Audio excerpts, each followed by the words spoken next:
সবাইকে ভালো রাখবে, এটাই আশা আল্লাহর কাছে। আজ এখানে এসেছি, অনেক দিন পরে আসলাম। অনেক পালা গান করেছি ভাসানী হলে। তো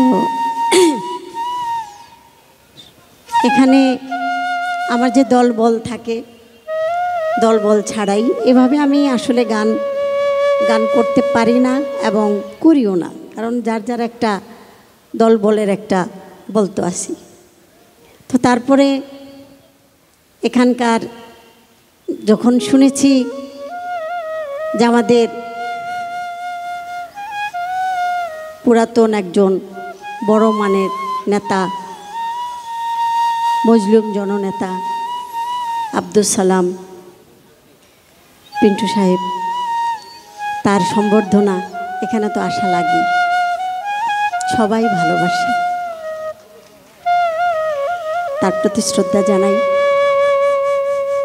তো আমাদের বিএনপির ভারপ্রাপ্ত চেয়ারম্যান সাহেব জনাব তারেক রহমান,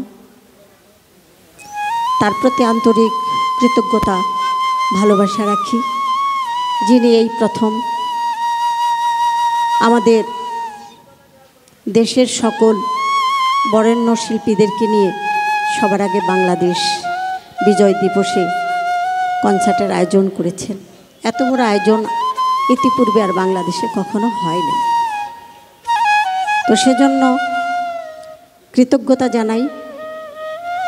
আমি এমন একটি অনুষ্ঠানে এসে নিজেকেও গৌরবান্বিত মনে করি। তো আমাদের